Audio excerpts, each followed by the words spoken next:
Hello friends, Sanjia cooking চ্যানেলে আপনাদের সকলকে স্বাগত।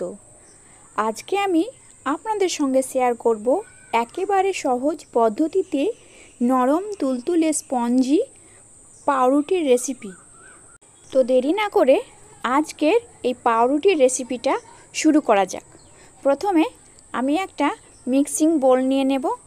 এই বোলের মধ্যে মেজারিং কাপে 1 কাপ উষ্ণ গরম দুধ নিয়েছি। এবার এর মধ্যে 2 চামচ ইস্ট দিয়ে দেব। ইস্টটা দেওয়া হয়ে গেলে 2 চামচ মতো চিনি দিয়ে দেব আর সামান্য পরিমাণ লবণ আর 2 কাপ মতো সাদা তেল দিয়ে দেব। এবার এটাকে ভালোভাবে মিশিয়ে নিতে হবে। সুন্দরভাবে মেশানো হয়ে গেলে এর মধ্যে আমি মেজারিং কাপে 2 কাপ ময়দা দিয়ে দেব। ময়দাটা আমার দেওয়া হয়ে গেছে। এবার এর মধ্যে আমি একটা ডিম ভেঙে নেব। আমার ডিমটা দেওয়া হয়ে গেলে একটা প্যাচুলার মাধ্যমে এটাকে ভালোভাবে মিশিয়ে নেব। আমরা রুটির জন্য যেরকম ডো তৈরি করি ঠিক সেই রকমভাবে নরম করে ডোটাকে তৈরি করে নিতে হবে। ময়দাটা ভালোভাবে মেশানো হয়ে গেলে আমি হাত দিয়ে ভালোভাবে এটাকে মিশিয়ে নেব। সুন্দরভাবে ডোটাকে রেডি করে নিতে হবে এইভাবে। এবার এর মধ্যে আমি 2 চামচ মতো ঘি দিয়ে দেব। ঘি দিলে ইস্টের গন্ধটা থাকবে না। এবার ঘিটাকে ভালোভাবে মিশিয়ে নেব। দেখতেই পাচ্ছেন যেভাবে আমি ডোটাকে তৈরি করছি ঠিক সেইভাবে তৈরি করে নিতে হবে। আমার সুন্দরভাবে ডোটা তৈরি হয়ে গেছে। এবার এই ডোটাকে আমি ঢাকনা লাগিয়ে দিয়ে 1 ঘন্টা থেকে 2 ঘন্টা রেস্টে রেখে দেব। আপনাদের হাতে সময় থাকলে 3 ঘন্টাও রাখতে পারেন। আমি এখানে 2 ঘন্টা রেখেছি। এবার এটাকে গরম জায়গায় রেখে দিতে হবে। 3 ঘন্টা পর ঢাকনাটা তুলে আপনাদের দেখাচ্ছি। দেখুন কতটা ফুলে গেছে। এবার এটাকে হাত দিয়ে আমি ভিতরে যে বাতাসগুলো আছে সেটাকে বের করে দেব। দেখেই বুঝতে পারা যাচ্ছে কতটা নরম হয়েছে। আমি হাত দিয়ে ভালোভাবে ডোটাকে মেখে নেব। আমার সুন্দরভাবে মাখা হয়ে গেছে।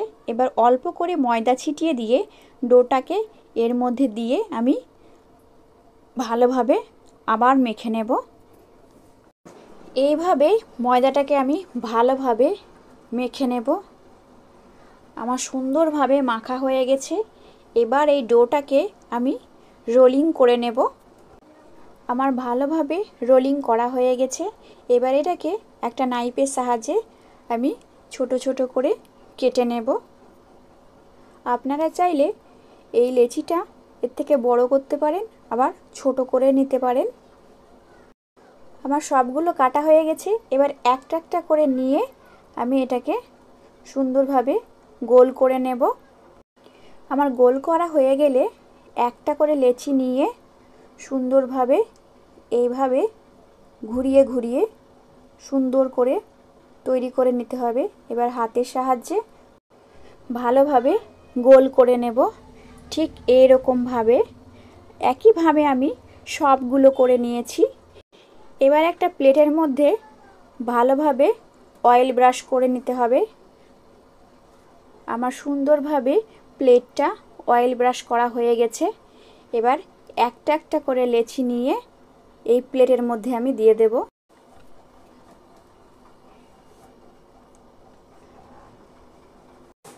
সবগুলো প্লেটের মধ্যে তোলা হয়ে গেছে। দেখুন এই রকমভাবে। এবার আমি এটাকে 15 মিনিট মতো ঢাকা দিয়ে রেখে দেব। 15 মিনিট পর ঢাকনাটা তুলে আপনাদের দেখাচ্ছি।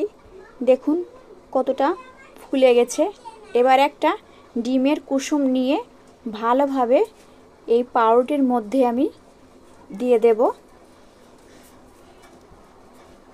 পুরো পাউরুটির মধ্যে আমি ডিমের কুসুমটা দিয়ে দিয়েছি। এবার অল্প করে সাদা তিল এই ব্রেডের মধ্যে আমি ছিটিয়ে দেব। আমার তিলটা ভালোভাবে দেওয়া হয়ে গেছে।